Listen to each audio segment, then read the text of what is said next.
नमस्कार विद्यार्थी मित्रांनो, माझं नाव प्रशांत सोनुने आणि स्वागत आहे तुमचं माझं युट्यूब चॅनल ITI इन्स्ट्रक्टर प्रशांतवरती. मित्रांनो, आपण फर्स्ट इयरची नेहमीची मोस्ट इम्पॉर्टंट क्वेश्चन सिरीज चालू केली होती. त्यापैकी आजच्या व्हिडिओमध्ये आपण इलेक्ट्रिशियन फर्स्ट इयरचं जे 8वं मॉड्यूल आहे बेसिक वायरिंग प्रॅक्टिसेस याच्या तिसऱ्या पार्टबद्दल डिस्कस करणार आहे. या आधीचे 2 पार्ट हे मी माझ्या युट्यूब चॅनलवरती अपलोड केलेले आहेत आणि या आधीचे सर्व मॉड्यूल सुद्धा युट्यूब चॅनलवरती ऑलरेडी अपलोड केलेले आहेत आणि ते एका प्लेलिस्टमध्ये सेव्ह केलेले आहेत. ज्यांनीही ते आधी बघितले नसतील तर सीबीटीच्या दृष्टिकोनातून ते खूप महत्त्वाचे आहेत. आधी ते व्हिडिओ बघा आणि आजच्या व्हिडिओमध्ये आपण आजच्या पार्टला सुरू करूया. बघा, या आधीचे मी सांगितलं 35 प्रश्न 2 पार्टमध्ये ऑलरेडी काय केलेले आहेत मी सांगून दिलेले आहेत. आजचा क्वेश्चन नंबर 36 काय म्हणतो बघा, what is a tool use to bend a conduits. आता बघा, त्यांनी काय विचारलं की काय कंड्यूटला बेंड करण्यासाठी कोणतं साधन वापरलं जातं. आता कंड्यूट मी तुम्हाला सांगितलं तर आपण जे कंड्यूट वापरतो ना, त्या कंड्यूट मध्ये बघा, आपण काल पाईप बघितला, असा पाईप असतो, त्या पाईपच्या आतमध्ये जीही आपण वायर वगैरे टाकतो त्याला आपण कंड्यूट वायरिंग म्हणतो. मग आता हे कंड्यूट 2 टाईपचे असतात. जर समजा हे तुमचे प्लास्टिक जे पीव्हीसीचे एक असते, मी तुम्हाला सांगितलं नॉर्मली आपण पीव्हीसीचे आपल्या घरात वापरतो, आणि दुसरे जे असतात ना अल्युमिनियमचे किंवा स्टीलचे, ते जेही लोखंडी आपण ज्याला म्हणू लोखंडी असतात. मग आता काय माहितीये का, या कंड्यूटला कधी कधी काय करावं लागतं, आपल्याला बेंड करावं लागतं शेपनुसार. कधी आपल्याला काय करायचंय, त्याला जर समजा थोडं भिंतीवर बेंड करायचंय तर त्या बेंड, आता पीव्हीसीचं बेंड होत नाही, पण या कंड्यूटला जे आपले कोणते जे अल्युमिनियम किंवा स्टीलवाले जे काय असतात, जे लोखंडी आपण त्याला म्हणू, त्याला बेंड करण्यासाठी काय कोणतं टूल वापरलं हे त्यांनी विचारलं. तर बघा, हे असा कंड्यूट आहे, तुम्ही बघितलं असेल, या कंड्यूटला बेंड करण्यासाठी बघा त्याला असं पकडून बेंड करावं लागतं. त्यासाठी जे टूल वापरतो ना त्याला आपण काय म्हणतो, हिक्की म्हणत असतो. आणि ते हिक्की नावाचं टूल म्हणजे जो पाईपला बेंड करण्यासाठी वापरतो त्याला आपण हिक्की म्हणतो. आणि तेच टूल आपण कशासाठी वापरत असतो, कंड्यूटला बेंड करण्यासाठी वापरतो. म्हणून या प्रश्नाचं बरोबर उत्तर आहे बघा ऑप्शन नंबर ए. कपलर वगैरे तुम्हाला माहिती असेल, कपलर पाईप व्हाईस म्हणजे ज्या बेंच व्हाईस वगैरे असतात, व्हाईस वगैरे असतात. कपलर माहिती तुम्हाला, कपलर काय असतं की त्या 2 पाईपला जोडण्यासाठी आपण कपलर वापरत असतो. पण जे हिक्की नावाचं जे टूल आहे हे कशासाठी वापरत असतो, आपण त्या पाईपला बेंड करण्यासाठी वापरतो. नंतरचा क्वेश्चन बघा, नंतरचा क्वेश्चन काय म्हणतो, what is the expansion of MCB. बघा, मॅक्झिमम आता सर्वांना आपल्याला माहिती आहे की आपण एमसीबी कशासाठी वापरतो, की जेही शॉर्ट सर्किट किंवा ओव्हरलोड पासून प्रोटेक्शन करण्यासाठी आपण एमसीबी वापरतो. मग या एमसीबीचं एक्सपान्शन काय, आता हे मॅक्झिमम इलेक्ट्रिशियन लोकांना माहिती पाहिजे. बघा, एमसीबी म्हणजे काय असतं माहिती का, मिनिएचर सर्किट ब्रेकर. हे एक सर्किट ब्रेकरचं काम करणार. आणि एमसीबी म्हणजे असतं एमसीबी, मी काय सांगितलं, एमसीबी म्हणजे असतं मिनिएचर सर्किट ब्रेकर. म्हणजे मिनिएचर बघा, मिनिट सर्किट ब्रेकर नाही येणार, मिनिएचर सर्किट ब्रेकर म्हणजे ऑप्शन नंबर बी, ज्याला आपण काय म्हणू एमसीबी म्हणतो. कालच्या लेक्चरमध्ये आपण एमसीसीबी बघितलं होतं. आता एमसीसीबी म्हणजे काय असतं, मोल्डेड केस सर्किट ब्रेकर. आणि एमसीसीबी आपण कुठे वापरत असतो, 100 अँपिअर पेक्षा जर का तुमचा करंट जास्त असेल त्या ठिकाणी आपण काय वापरत असतो, एमसीसीबी वापरतो. आणि ही एमसीसीबी जास्तीत जास्त कुठे यूज होती, मी तुम्हाला तेव्हाही सांगितलं होतं की जे इंडस्ट्रियल एरिया असतो, इंडस्ट्रीलच्या एरियामध्ये आपण काय करत असतो, एमसीसीबी वापरत असतो. आणि लो करंट किंवा आपल्या घरगुती एरियासाठी आपण एमसीबी वापरतो. आणि त्याच एमसीबीला आपण मिनिएचर सर्किट ब्रेकर असं म्हणतो. म्हणजे ऑप्शन नंबर डी काय आहे या प्रश्नाचं बरोबर उत्तर आहे. नंतर बघा, what is the purpose of ELCB. आता लक्षात राहू द्या की ईएलसीबी म्हणजे काय असतं. बघा, ईएलसीबी पहिले लिहून ठेवतो मी इथं. ईएलसीबी म्हणजेच असतं, ई म्हणजे अर्थ लिकेज सर्किट ब्रेकर. काय असतं, अर्थ लिकेज सर्किट ब्रेकर. आता नावात आहे बघा, मी काय सांगितलं की मॅक्झिमम गोष्टी एका नावात क्लिअर झाल्या पाहिजे. आता ईएलसीबीचं नाव असतं अर्थ लिकेज सर्किट ब्रेकर. म्हणजे ईएलसीबीचं काय काम असतं माहितीये का, जर समजा एखादं तुम्ही कनेक्शन लावलं, आपण कनेक्शन लावल्यानंतर काय आपण एमसीबी कशासाठी वापरतो, ओव्हर करंट किंवा शॉर्ट सर्किटच्या प्रोटेक्शन पासून. पण जर समजा चुकून काय झालं, तुमचा एखादा कंडक्टर ग्राउंड झाला, तो करंट ग्राउंड मध्ये चालला आणि तो तुम्ही वापरत नसताना सुद्धा त्याचं वीज बिल येणार किंवा मग त्याचा तुम्हाला शॉक लागू शकतो. मग याच्यामुळे काय होतं की अशा ठिकाणी जर का समजा कुठं करंट लीक झाला का, किंवा करंट कुठंतरी फेज वायर लागून करंट जमिनीमध्ये चालला असेल किंवा आपल्याला शॉक लागल्यापासूनही प्रोटेक्शनसाठी आपण काय वापरतो, ईएलसीबी वापरत असतो. ईएलसीबीला अजून एक दुसरं डिव्हाइस असतं बघा, आरसीसीबी असते. आरसीसीबी याला म्हणतात रेसिड्युअल करंट सर्किट ब्रेकर. आणि आरसीसीबी सुद्धा कशासारखं काम करत असतं, या ईएलसीबी सारखं काम करतं. मग ईएलसीबीचे 2 मुख्य उपयोग असतो. पहिला उपयोग असतो त्याचा की काय करणं, त्याला जो लिकेज करंट असेल, नावात आहे त्याच्या, लिकेज करंट जो असेल त्या लिकेज करंट पासून प्रोटेक्शन करणं. आणि दुसरं असतं की शॉक लागतो ना माणसाला, जर का एखादा शॉक लागला, शॉक लागणं म्हणजे सुद्धा करंट लीक होतो. आणि या शॉक लागण्यापासून सुद्धा प्रोटेक्शन करण्यासाठी आपण ईएलसीबी किंवा मी सांगितलं आरसीसीबी नावाचा डिव्हाइस असतो, ज्याला आपण रेसिड्युअल करंट सर्किट ब्रेकर म्हणतो, हा वापरत असतो. मग ऑप्शन बघा, detect the fault in a circuit. सर्किटमध्ये फॉल्ट डिटेक्ट करण्यासाठी आपण रिले वापरत असतो. लक्षात राहू द्या, हे पण नाही का, ऑप्शन वाईज थोडं बघत चला. मॉनिटर द रेसिड्युअल करंट, मी आता नाव त्याच्या रेसिड्युअल करंट सर्किट ब्रेकर. म्हणजे हेच कोणाचं काम आहे माहितीये का, आरसीसीबीचं काम आहे. काय करणं, मॉनिटर करणं रेसिड्युअल करंटला. Protect the equipment from overload. Overload प्रश्न प्रोटेक्शन करण्यासाठी आपण एमसीबी नावाचा डिव्हाइस वापरतो. काय वापरतो रे? एमसीबी वापरत असतो. आणि प्रोटेक्ट फ्रॉम शॉर्ट सर्किट, तर शॉर्ट सर्किट पासून प्रोटेक्ट करण्यासाठी सुद्धा आपण काय वापरतो? एमसीबी वापरत असतो. नंतर बघा क्वेश्चन नंबर 39 काय म्हणतो, what is the purpose of fuse cutout provide at a incoming power supply. म्हणजे काय आता क्वेश्चनचं म्हणणं काय बघा, की जो इनकमिंग पॉवर सप्लाय तुमच्या घरामध्ये एक फेज आला आणि एक न्यूट्रल आला, आणि जसाही फेज न्यूट्रल मीटरच्या बाहेर निघतो आपण काय करतो, इथं फ्यूज प्रोव्हाइड करत असतो. काय प्रोव्हाइड करतो? फेज आणि न्यूट्रलला फ्यूज कटआउट प्रोव्हाइड करतो. पण हा कशासाठी करतो हे त्यांनी विचारलं. बघा पहिली गोष्ट तर आपण फ्यूजचं काम मी तुम्हाला कालही सांगितलं की शॉर्ट सर्किट ओव्हर करंटच्या प्रोटेक्शन पासून प्रोटेक्ट करण्यासाठी आपण फ्यूज वापरत असतो. मग आता ऑप्शन काय म्हणतो बघा, to ensure the line is not overloaded. Line overload झाली नाही म्हणून एन्श्युअर करण्यासाठी आपण वापरतो का? बघूयात. To maintain the stable supply voltage. आता बघा फ्यूज लावण्याचा आणि सप्लाय व्होल्टेज स्टेबल भेटण्याचा काही एक प्रश्न नाहीये, म्हणजे ऑप्शन नंबर बी कटला. नंतर काय म्हणतो, to protect the circuit from the leakage current. आणि मी आताच सांगितलं की लिकेज करंट पासून प्रोटेक्ट करण्यासाठी एक आपण आरसीसीबी वापरू, किंवा ज्याला आपण ईएलसीबी वापरू, आरसीसीबी किंवा ईएलसीबी वापरू. म्हणजे ऑप्शन नंबर सी पण कटला, बी पण कटला. To protect the human being from the electric shock. आणि इलेक्ट्रिक शॉक पासून प्रोटेक्ट करण्यासाठी सुद्धा आपण काय वापरत असतो? माणसाला इलेक्ट्रिक शॉक लागू नये ह्याच्यासाठी सुद्धा आपण आरसीसीबी किंवा ईएलसीबी वापरत असतो. म्हणजे बाय डिफॉल्ट मी काय सांगतो तुम्हाला, लाईनला काय लाईन ओव्हरलोड नाही झाली पाहिजे, कारण फ्यूजचं कामच ते असतं. फ्यूज असो की एमसीबी असो, त्याचं कामच असतं की ओव्हरलोड किंवा शॉर्ट सर्किटच्या प्रोटेक्शन पासून सर्किटला प्रोटेक्ट करण्यासाठी आपण फ्यूज किंवा काय वापरत असतो? एमसीबी वापरतो. मग या प्रश्नाचं बरोबर उत्तर राहणार ऑप्शन नंबर ए. आता हे मी तुम्हाला सांगितलं बघा, या प्रत्येकाचं बघा याच्यासाठी काय to maintain the stable voltage, याच्यासाठी काय म्हणलं? स्टेबिलायझर वापरणं, आपण व्होल्टेज स्टेबिलायझर ज्याला म्हणतो. आणि बाकी तुम्ही यूज सांगितले तुम्हाला. नंतरचा क्वेश्चन नंबर 40 बघा, what is the use of die socket set. आता काय असतं माहिती आहे का, याला टॅप अँड डाय सेट म्हणतात. जर तुम्ही तुमच्या ह्याच्यात फिटर वगैरे ट्रेड असेल, किंवा जर तुमचा फिटर म्हणजे तुमच्या कॉलेजमध्ये फिटर ट्रेड असेल, आरएसी ट्रेड असेल, तर काय असतं मला सांगा. आपला एखादा कंड्यूट आहे, मग या कंड्यूट असेल तर या कंड्यूट वरती काय करायचं, कधी कधी बघा थ्रेडिंग करावं लागते. आता थ्रेडिंग करणं म्हणजे काय, तुम्ही नट बोल्ट वरती बघा, जर नट असेल त्याच्यावरती नाही का ते थ्रेड असतात, ज्याला आपण फिट केलं की ते थ्रेड फिट होतात. मग ते थ्रेडिंग करतात. जर का एखादा प्लेन कंड्यूट असेल, त्या कंड्यूट वरती किंवा कोणत्याही सर्क्युलर शेपच्या, कोणत्याही सिलेंड्रिकल शेपच्या, सिलेंड्रिकल शेप आहे समजा, या सिलेंड्रिकल शेपवरती जर का तुम्हाला थ्रेडिंग करायची असेल, अशी थ्रेडिंग जर करायची असेल, तर थ्रेडिंग करण्यासाठी आपण काय वापरतो असतो? टॅप अँड डाय सेट वापरतो. मग आता ही इंटरनल थ्रेडिंगसाठी वापरतो का आउटर थ्रेडिंगसाठी वापरतो? इथं बघा एक्झाम्पल घेतलं, टॅप अँड डाय सेट असा दिसतो तुम्हाला. तर इथं बघा, इथं काय हा एक नट बोल्ट आहे, त्या नट बोल्ट वरती काय करायला थ्रेडिंग करू, याला काय करायचं त्याला फिक्स करावं लागतं, त्याला फिरवावं लागतं, मग ते थ्रेडिंग होते तिथं. मग बघ लक्षात राहतं की आउटर साईडला, कोणत्या साईडला सांगितलं मी तुम्हाला, आउटर साईडला शेप कसा आहे, सिलेंड्रिकल शेपच्या आउटर साईडला थ्रेडिंग करण्यासाठी आपण टॅप अँड डाय सेट वापरतो.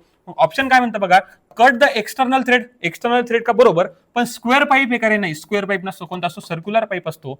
मग cut the internal thread of cylindrical pipe हे बरोबर आहे, पण कुठं सांगितलं आणि इंटरनल सांगितलं, म्हणजे हा पण ऑप्शन बरोबर नाही राहणार.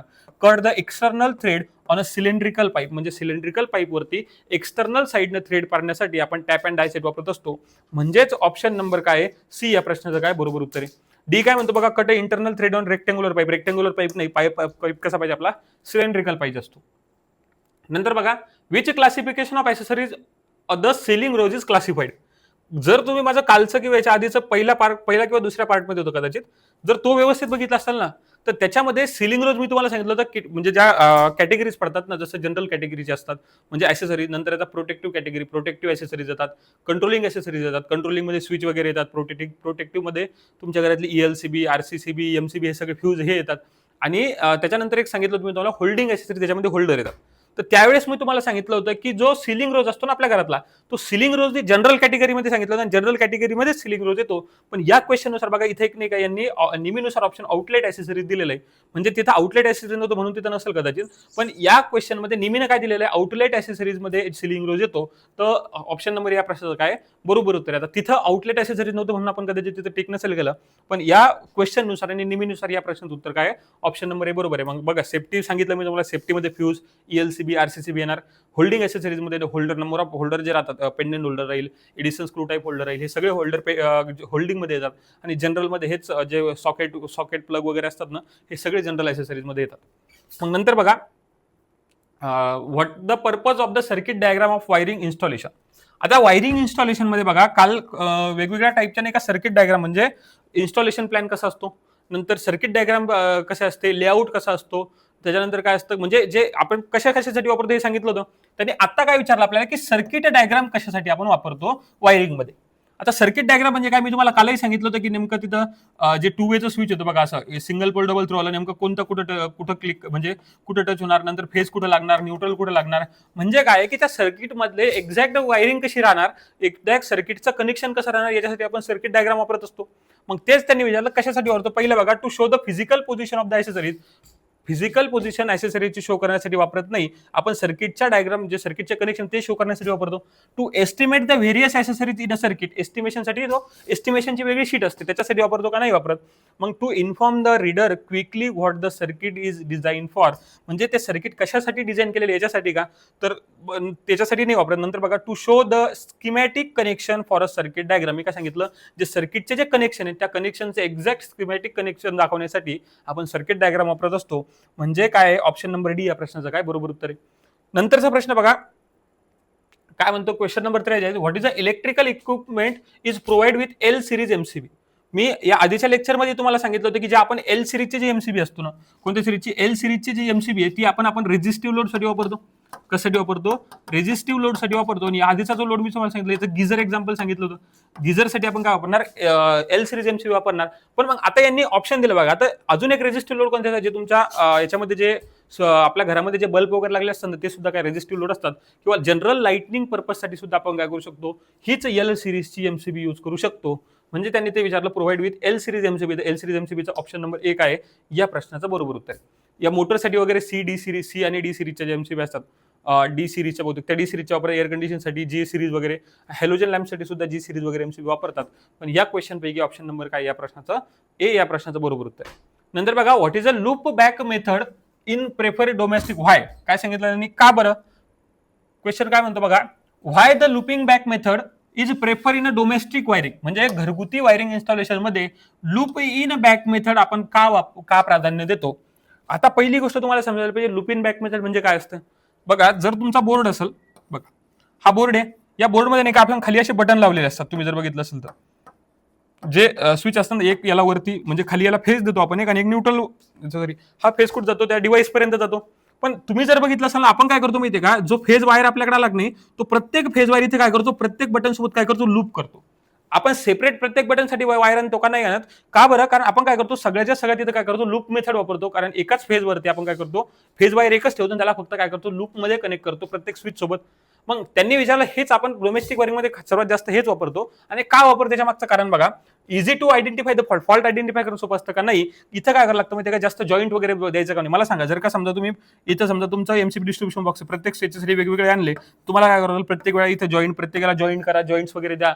मग हे जॉईंट्स वगैरे द्यायचं काम नाही पडलं पाहिजे म्हणून आपण काय करत असतो, ही लूप इन बॅक मेथड वापरत असतो. लूप इन बॅक मेथड म्हणजे हे काय करतो, असे नंबर ऑफ काय करतो आपण इथे लूप तयार करतो आणि या लूप वरती आपण काय करतो, वायरिंग करत असतो. मग आयडेंटिफाय द फॉल्ट करणं सोबत का नाही, no separate joints are be use, separate joint वापरायची गरज आपल्याला पडत नाही. म्हणून ऑप्शन नंबर काय राहणार, बी या प्रश्नाचं बरोबर उत्तर आहे.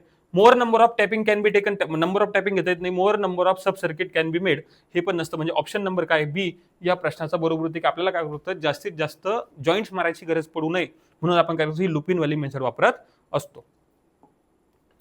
बघा, ही लुपिन वाली मेथड अशी दिसते इथं बघा, याच्यामध्ये नाही का लॅम्प दिलेला आहे, ह्या प्रत्येक लॅम्पचा स्विच आहे, याचाच फेज दुसऱ्या स्विचला गेला बघा, आणि याचाच फेज तिसऱ्या स्विचलाही चालला.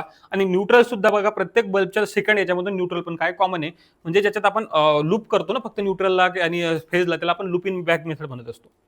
नंतर बघा, what the symbol mark as a x indicate, म्हणजे या डायग्राम मध्ये दिलेला जो सिम्बॉल एक्स आहे ना, हा काय इंडिकेट करतो. जर तुम्ही तर व्यवस्थित बघितलं बघा, हा इथं एक्स आहे आणि इथं नाही का अशी एक सिंगल अशी आडवी लाईन आहे, याची इथं साईडला 3 लिहिलेलं आहे. आता हा कशासाठी वापरतो माहिती आहे का, ज्यावेळेस आपण असा डायग्राम काढतो ना, लेआउट प्लॅन असेल किंवा जो इन्स्टॉलेशन प्लॅन वगैरे असतो, ज्यावेळेस आपण असा प्लॅन काढतो, तर या वायरमध्ये बघा, मला सांगा, आता एक प्लॅन तयार करणार म्हणजे डिझाईन करणारा इंजिनियर असतो. म्हणजे जर तुम्ही बघितलं असेल, जसं सिव्हिल इंजिनियर असतो ना, सिव्हिल इंजिनियर काय करतो, घराचा प्लॅन काढून देतो आणि मिस्त्री त्याप्रमाणे घर बांधतात. तसं सिटीमध्ये काय असतं माहिती आहे का, जो इलेक्ट्रिकल इंजिनियर असतो तो इलेक्ट्रिकल डिझाईन तयार करतो पहिले पूर्ण इमारतीची, आणि ती डिझाईन तयार झाल्यानंतर जे लेबर असतात त्याच्याकडे देतो, त्याला त्या डायग्रामवरून त्यांना काय करावं लागतं, तसं कनेक्शन करावं लागतात. मग ते कनेक्शन करावं लागतात हे बरोबर आहे, पण मग या पाईप आहे, समजा हा पाईप आहे, तर या पाईप मधून किती नंबर ऑफ वायर जाणार, तर ते काय करतात म्हणजे घेतात, असं स्लॅश करून याच्या समोर एक आकडा लिहितात. म्हणजे याचा अर्थ समजून जातं की इथून जर 3 वायर या सर्किट मधून जाणार आहेत. मग इथं 3 याचा अर्थ इथून किती वायर चालला, 3 वायर चालले. तसं बघा या इथं सुद्धा 3, इथं सुद्धा 3, इथं सुद्धा 3 आहे. म्हणजे या पूर्ण म्हणजे या पाईप्स मधून नाही का 3-3 वायर चाललेले आहेत. मग हेच दाखवण्यासाठी आपण काय करतो, हे स्लॅश आणि 3 वाली मेथड आपण वापरत असतो. आणि तिथंच त्यांनी एक्स केलेलं आहे. म्हणजे काय, number of wire run on the लिम, म्हणजे या लिम मधून किती नंबर ऑफ वायर चालले हे दाखवण्यासाठीच आपण काय करत असतो, एक्स हा जो एक्स वाला सिम्बॉल आहे हा वापर, म्हणजे एक्स जिथं केलेला आहे हा जो सिम्बॉल आहे असा क्रॉस वाला तो वापरत असतो. आणि त्यांनी सुद्धा तेच विचारलं की ह्या एक्स जवळ चिन्हांकित काय आहे, तर काय number of wire run on a लिम, म्हणजे एका लिम मधनं किती वायर चालले हे आपण काय करत असतो, दाखवत असतो. म्हणजे ऑप्शन नंबर काय राहणार या प्रश्नाचं बरोबर उत्तर आहे. नंतरचा क्वेश्चन बघा, क्वेश्चन नंबर 46 काय म्हणतो, what is the name of the wiring method. म्हणजे खाली दिलेल्या वायरिंग जी डायग्राम आहे या डायग्राम मध्ये वायरिंगची मेथड काय. जर तुम्ही इथं व्यवस्थित बघितलं बघा रे, आता हा न्यूट्रल आहे, हा न्यूट्रल प्रत्येक ठिकाणी काय चालला, म्हणजे इथून काय होऊन राहिला, इथं लूप होऊन राहिला. आणि हा फेज पण आहे, हा जो फेज वायर इथं आलेला आहे बघा, इथं काय झालं, इथून फेज वायर काय केलं सगळीकडे डिवाइड झालेला आहे प्रत्येक बल्बसाठी. म्हणजे याला आपण लूप केल्यासारखंच हा होऊन राहिला. आणि हे लूप केल्यासारखं म्हणून याच मेथडला काय म्हणतात, लूप इन बॅक मेथड असं म्हणतात. आणि बघा जॉईंट्स बॉक्स मेथड नाही, लूप इन बॅक मेथड म्हणजे लूप इन बॅक मेथड. आता हा ऑप्शन नंबर बी काय राहणार या प्रश्नाचा बरोबर होता की लूप इन बॅक मेथड. ही जी डायग्राम आहे आणि हेच आपण कुठे वापरत असतो, हीच मेथड आपण जे डोमेस्टिक वायरिंग असते किंवा आपल्याला घरगुती वायरिंग म्हणतो आपण, घरगुती वायरिंग मध्ये सर्वात जास्त वापरली जाणारी मेथड कोणती आहे, लूप इन बॅक मेथड आहे. मग हीच मेथड यांनी ही डायग्राम इथे दाखवलेली आहे. नंतरचा क्वेश्चन बघा, क्वेश्चन नंबर 47 काय म्हणतो, what is the name of the circuit diagram. म्हणजे इथे ही जी सर्किट डायग्राम दिलेली आहे या सर्किट डायग्रामचं नाव काय त्यांनी विचारलं. आणि आपण ही डायग्राम कमीत कमी 5 ते 7 वेळा बघितलं असेल याच्या आधी पण, की ही डायग्राम आपण वापरतो कशासाठी. याच डायग्रामला बघा, आता आपण तिथे 2 टू वे स्विच वापरलेले आणि 2 टू वे स्विचचा वापर करून आपण काय केलं, एक लॅम्प कंट्रोल केलेला आहे. हे आपण कुठे वापरतो, तुम्ही याचं उत्तर नाही का मला, क्वेश्चन नंबर किती 47चं याचं उत्तर तुम्ही मला कमेंटमध्ये सांगा. नंतर बघा question number 48, what is the type of relay. आता रिलेचं काय काम आहे बघा, आपल्या सर्किटमध्ये मी काय सांगितलं तुम्हाला, जो रिले असतो ना, रिलेचं काम असतं फॉल्टला फाइंड करणं आणि सर्किट ब्रेकरचं काम सर्किटला ब्रेक करणं. मग हा रिले काय, म्हणजे यांनी विचारलं हा रिले कोणता आहे. जर तुम्ही इथं व्यवस्थित बघितलं असाल बघा, तर याच्यात बघा इथं नाही का 2 इथं सप्लाय दिलेला आहे आणि इथं काय, इथं नाही का वाइंडिंग केलेली असते. म्हणजे इथं काय होतं, ज्यावेळेस आपण करंट वगैरे आपला एक्स्ट्रा होतो, करंट एक्स्ट्रा झाल्यानंतर काय होतं, मॅग्नेटिक फील्ड तयार होते. आणि ही मॅग्नेटिक फील्ड काय करते, ही जी वरची स्ट्रीप आहे ना हिला काय करते, खाली ओढते. मग ही खाली ओढल्यामुळे काय सर्किट ब्रेक होत असतं. तर मग याला म्हणतात बघा, इलेक्ट्रिक करंट दिल्यामुळे जे मॅग्नेटिक फील्डमुळे काय झाला, रिले ऑपरेट झाला, म्हणून याला इलेक्ट्रोमेकॅनिक रिले म्हणतात किंवा इलेक्ट्रोमॅग्नेटिक रिले याला म्हणतात. म्हणून हे जे रिले इथं दाखवले याचं नाव काय बघा, electromagnetic relay. Option number D काय राहणार या प्रश्नाचं बरोबर उत्तर आहे. नंतर बघा क्वेश्चन नंबर 39 काय म्हणतो, कॅल्क्युलेट द इम्पिडन्स. आता इथं काय कॅल्क्युलेट करायचं बघा, कॅल्क्युलेट द, इथं काय calculate the earth fault loop impedance. आता इम्पिडन्स म्हणजे असतं Z, impedance calculate if the ELCB tripping current, ईएलसीबीचा ट्रिपिंग करंट किती दिला त्यांनी, आयटी समजा आपण लिहून घेऊ, 30 मिली एम्पियर दिला. काय दिला, 30 मिली एम्पियर. आणि आपल्याला झेड कॅल्क्युलेट करायचं, म्हणजे आपल्याला इम्पिडन्स कॅल्क्युलेट करायचा. आणि मी तुम्हाला बेसिक काय म्हणतात एसी फंडामेंटलच्या लेक्चरमध्ये इम्पिडन्सचा फॉर्म्युला सांगितला होता की झेड म्हणजे काय असतं रे, झेड इज इक्वल टू असतं total voltage upon total current काढा. मग आता इथं तर फक्त आपल्याला करंट दिलेला आहे. मग या सर्किटमध्ये आता पहिली गोष्ट करंट दिलेला आहे, तर या करंटला आपण काय करणार, मिली एम्पियरचा एम्पियर मध्ये कन्वर्ट करून घेणार. जर याला 30 × 10⁻³ एम्पियर असतं, म्हणजे -3 जर तुम्ही काढलं तर 0.03 एम्पियर एवढा काय होणार आपला करंट होणार. पण आता आपल्याकडे फक्त करंट आहे. आता राहिला व्होल्टेजचा प्रश्न. तर या क्वेश्चनसाठी नाही का त्यांनी काय सांगितलं की आपल्याला काय करायचं आहे, calculate the earth fault loop impedance काढायचा. तर मग आपण काय करतो असतो माहिती का, व्होल्टेजची म्हणजे 50 व्होल्ट पर्यंतचा जो व्होल्टेज असतं ना, म्हणजे व्होल्टेज किती सांगितलं मी तुम्हाला, 50 व्होल्ट पर्यंतचं व्होल्टेज जे असतं ना, हे ह्युमनसाठी त्यांचं म्हणणं की सेफ राहतं. आणि तो 50 व्होल्टची व्हॅल्यू कन्सिडर करून आपल्याला काय करावं लागतं, हा क्वेश्चन सॉल्व्ह करायचा आहे. मग बघा मी काय सांगितलं, तर आपल्याकडे व्होल्टेज किती येतात, झेडचा फॉर्म्युला असतो V/I. मग व्होल्टेज झालं किती झालं, 50 व्होल्ट आणि करंट झाला 0.03 एम्पियर. आणि जर तुम्ही 50/0.03 सॉल्व्ह केलं तर 1.66 या प्रश्नाचं कारण बरोबर, म्हणजे 1.66 बरोबर राहणार. तर याच्यात ट्विस्ट काय, फक्त याच्यात ट्विस्ट असाच आहे की तुम्हाला काय हे व्होल्टेज जे हे कन्सिडर करावं लागतं आणि हे नेहमीनुसार का त्यांनी 50 व्होल्ट दिलेलं आहे. म्हणून याचं काय डायरेक्ट लक्षात राहतो तुम्ही, याचं ऑप्शन काय राहणार, म्हणजे 1.66 म्हणजे ऑप्शन नंबर काय राहणार 166 म्हणजे ऑप्शन नंबर बी या प्रश्नाचं कारण बरोबर उत्तर राहणार आहे. नंतरचा क्वेश्चन बघा, क्वेश्चन नंबर 50 काय म्हणतो, what is the type of wiring. म्हणजे इथे जी वायरिंग दिलेली आहे ना, या वायरिंगचा कोणता प्रकार आहे. आज जर तुम्ही इथं व्यवस्थित बघितलं का नाही, तर काय राहायचं माहितीये का, वायरिंगचे वेगवेगळे प्रकार असतात. आता बघा कंड्यूट वायरिंग असते, कन्सिल्ड कंड्यूट असते, सरफेस कंड्यूट असते, नंतर क्लिट वायरिंग असते, सीटीएस वायरिंग असते. आता याच्या सीटीएस आणि क्लिट वायरिंग येत नाही, ह्या जुन्या काळात खूप जास्त वापरल्या जायच्या. जर तुम्ही एखाद्या जुन्या काळातल्या ऑफिसमध्ये जर का तुम्ही भेट दिली, तर जुन्या काळात काय करायचे माहितीये का, हे असे वायर राहायचे, त्या वायरला काय करायचे, असे पीव्ही अशी इथं नाही का जे आपण चिनी माती ज्याला म्हणतो ना, या चिनी मातीचं काय राहायचं, अशी काय म्हणतात हुक हुक टाईप राहायचं. तर याच्यावरती काय करायचे, वायरला फिट करायचे आणि त्याला वरतून फिट करायचे, म्हणजे वायरला त्याच्यावरती ठेवायचे आणि वरतून काय करायचे, फिट करून ठेवायचे. तर याला क्लीट म्हणायचं, या जे डिव्हाइस याला क्लीट म्हणतात. आणि अशा प्रकारे काय करायचे, वायर ऑफिसमध्ये न्यायचे, म्हणजे वायर ओपन राहायचे आणि फक्त त्याला काय करायचं, सपोर्टसाठी जसं आपण आता केबलला क्लिप मारतो ना, तशा क्लीट मारायचे. तर या वायरिंगला क्लीट वायरिंग म्हणायचे. आणि ही जी क्लीट वायरिंग असेल ही टेम्पररी प्रकारची वायरिंग आहे. समजा तुम्हाला एका ठिकाणी टेम्पररी वायरिंग करायची तात्पुरत्या स्वरूपाची, तर तिथं क्लीट वायरिंग करावं लागते. आता हे सहसा वापरलं जात नाही. आता सगळ्यात जास्त केसिंग केबिंग वायरिंग आणि कंडक्टवाली वायरिंग वापरतो. तर ही जी डायग्राम दाखवलेली आहे ना, तर कदाचित तुम्हाला दिसतं नाही तर काय होऊ शकतं, हे पाईप सारखं दिसू शकतं, पण लक्षात आलं की ही या डायग्राम त्यासाठी आणलं मी. बघा मेन वायर आहेत ना, या क्लीट वरती काय केले, फिट केलेले आहेत आणि या क्लीटनुसारच काय केलं, लॅम्प कडे नेलं, स्विच कडे नेलं. म्हणजे ही जी वायरिंग आपल्याला डायग्राम मध्ये दाखवते ही कोणती वायरिंग आहे, क्लीट वायरिंग आहे. ऑप्शन नंबर बघा, क्लीट वायरिंग म्हणजे ऑप्शन नंबर बी काय राहणार या प्रश्नाचं बरोबर उत्तर आहे. नंतरचा प्रश्न बघा, question number, what is the length of thread on a rigid conduit as per the BIS. म्हणजे जे रिजिड कंड्यूट असताना मी तुम्हाला सांगितलं, आता आपण ज्या ठिकाणी आपण काय करतो, म्हणजे जे रिजिडवाले जे कंड्यूट वापरतो, कंड्यूट म्हणजे काय की जे पाईप वापरतो ना, त्या पाईपच्या थ्रेडची लेंथ किती असते BIS नुसार. आता हे बघा, हे काही सॉल्व्ह करायचा प्रश्न आहे, हा डायरेक्ट लॉजिकली किंवा डायरेक्ट नाही का लक्षात ठेवायचं काम आहे की जो थ्रेड आपण वापरणार ना BIS नुसार स्टँडर्ड, बघा त्यांनी काय सांगितलेलं आहे की 11 mm पासून तर 27 mm पर्यंत काय राहिली पाहिजे, त्याची लेंथ राहिली पाहिजे त्या थ्रेडची.